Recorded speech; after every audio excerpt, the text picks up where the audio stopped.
शिवाय। रामेश्वर बेटा, आज भी तूने मुझे नहीं उठाया। खुद ही उठकर घर के सारे काम कर लिए, खीर भी भोग लगा दी तूने तो। हाँ माँ, मैंने सोचा फटाफट से काम करके खीर बना लेता हूँ। शिवजी भी खीर के इंतजार में बैठे होंगे। ये लो, भोग की खीर खाकर बताओ कैसी बनी है। रामेश्वर बेटा, इस खीर को तू बचपन से शिव जी को खिलाता आ रहा है। जब तेरे बापू जिंदा थे तब वो प्रसाद की खीर खिलाते थे, और उनके जाने के बाद तूने ये नियम बना लिया। तेरी खीर बहुत ही स्वादिष्ट बनती है बेटे, और मुझे पता है भगवान शिव भी तेरे हाथों की खीर खाने के इंतजार में रहते होंगे। तभी तो मैं सुबह जल्दी उठकर सबसे पहले खीर ही बनाता हूँ, ताकि भगवान शिव को भोग लगा सकूं। रामेश्वर का नियम था रोजाना सुबह जल्दी उठकर घर के सारे काम निपटाना और फिर भगवान शिव के भोग के लिए खीर का प्रसाद बनाना। ये कार्य पहले उसके पिता करते थे, और पिता के जाने के बाद शिव जी की सेवा और खीर भोग की पूरी जिम्मेदारी रामेश्वर ने उठा ली।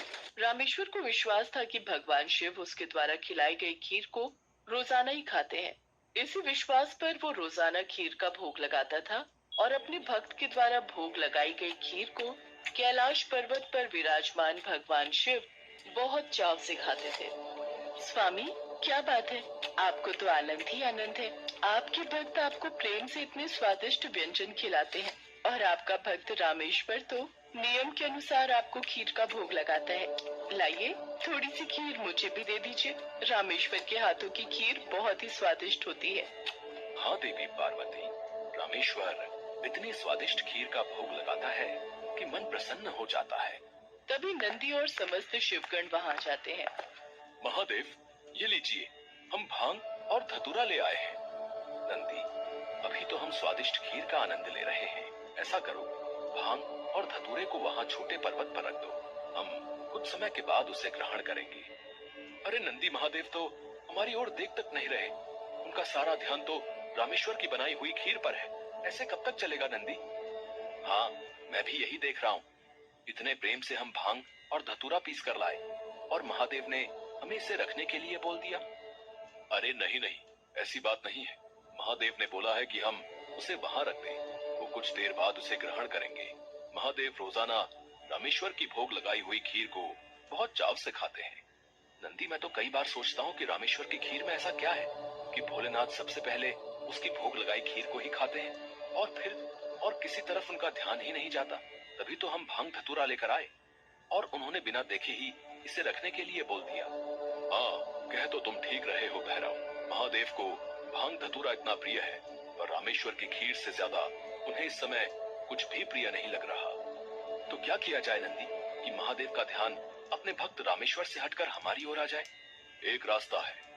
नंदी ने सभी गणों के कान में कुछ कहा। उसके पश्चात सभी गण पृथ्वी लोक पर आ गए, और सबने ब्राह्मण रूप ले लिया, और सब लोग रामेश्वर के पास पहुँचे।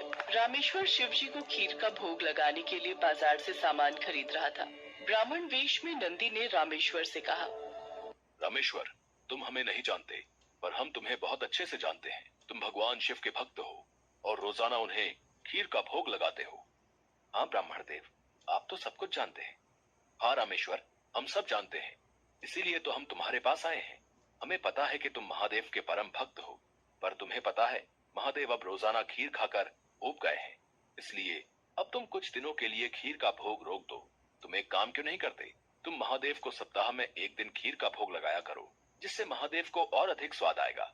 अब महादेव को इतने सारे भक्त पूजते हैं। महादेव भी तो इतने सारे भक्तों के द्वारा दिए भोग को ग्रहण करते हैं। उनका पेट बहुत भर जाता है। अगर तुम उनको सप्ताह में एक दिन खीर का भोग लगाओगे तो उन्हें तुम्हारी खीर का इंतजार रहेगा, और वो और अधिक आनंद से खीर खाएंगे। क्यों, हम सही कह रहे हैं ना? ये तो आप ठीक कह रहे हैं ब्राह्मण देव। इस विषय में तो मैंने कभी सोचा ही नहीं। अब मैं एक काम करता हूँ, मैं सप्ताह में एक दिन ही भगवान को खीर का भोग लगाया करूंगा, ताकि वो और भी भक्तों का प्रसाद ग्रहण कर सकें, और फिर उन्हें मेरी खीर का बेसब्री से इंतजार रहे। भोला भाला रामेश्वर शिवगणों की बातों में आ गया। शिवगण खुशी खुशी कैलाश वापस लौट आए।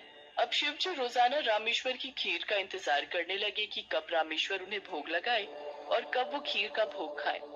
पर कुछ दिनों तक रामेश्वर ने खीर का भोग बनाया ही नहीं, तो शिव जी को खीर कहाँ से मिलती।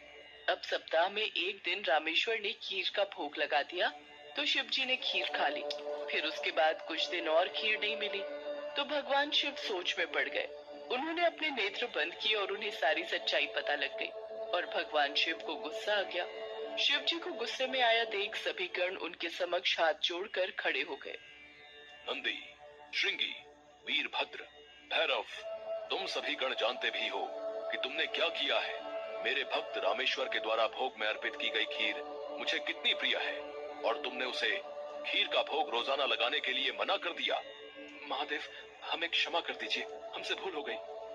महादेव, जब हम आपको खीर खाता हुआ देखते थे तो हम यही सोचते थे कि आप हमारी ओर ध्यान नहीं दे रहे हैं। अच्छा, तो ये कारण है। पर तुम सब ये नहीं जानते कि मेरा प्रेम अपने सभी भक्तों पर एक समान है। मैं भला तुम्हें कैसे भूल सकता हूँ? तुम तो मेरे हृदय में वास करते हो। तुम सब तो मेरी ही शक्तियों द्वारा उत्पन्न हुए हो। संसार में मेरा प्रत्येक भक्त मुझे एक समान प्रिय है और प्रत्येक भक्त के हृदय में मैं ही विद्यमान हूँ। इसलिए मेरा प्रेम कभी भी कम या ज्यादा नहीं हो सकता। माता पिता के लिए तो उनके सभी बच्चों में प्रेम एक समान होता है, फिर तुम ये भूल कैसे सकते हो? भगवान शिव की बातें सुनकर सभी शिवगण समझ गए कि उन्होंने कितनी बड़ी भूल कर दी। सचमुच महादेव का प्रेम तो अपने सभी भक्तों के लिए एक समान रहता है। इसके बाद सभी शिवगण फिर से एक बार रामेश्वर के पास गए। रामेश्वर, हमें भगवान शिव का संदेशा आया है। वो कह रहे थे कि तुम्हारी खीर इतनी स्वादिष्ट होती है कि वो सप्ताह भर की प्रतीक्षा नहीं कर सकते। सप्ताह में एक दिन भोग से उनका मन ही नहीं भरता। इसलिए उनकी आज्ञा है कि तुम रोजाना ही उन्हें खीर का भोग लगाया करो। आप सच कह रहे हैं ब्राह्मण देव? भगवान शंकर को मेरे हाथों की बनी खीर इतनी प्रिय है? ठीक है, फिर मैं रोजाना उन्हें खीर का भोग लगाऊंगा। ये सुनकर रामेश्वर बहुत खुश हुआ। अब एक बार फिर रामेश्वर रोजाना खीर बनाकर भगवान शिव को भोग लगाने लगा। अब तो समस्त शिवगण भी भगवान शिव के साथ रामेश्वर द्वारा भोग लगी प्रसाद की खीर का आनंद लेते और खूब भरपेट खीर को खाते। भगवान शिव और देवी पार्वती दोनों सभी गणों को इस प्रकार खीर खाता देख मंद मंद मुस्कुराने लगे। भगवान शिव ने अपने परम भक्त रामेश्वर को सभी सुख सुविधाओं से पूर्ण रखा। उसके जीवन में कभी भी कोई कठिनाई नहीं आई। रामेश्वर का विवाह एक बहुत ही सुशील कन्या के साथ हुआ। उसके घर में 2 बच्चों का जन्म हुआ। अपने परिवार के साथ संपूर्ण जीवन खुशी खुशी व्यतीत करके रामेश्वर अंत में मोक्ष को प्राप्त हुआ।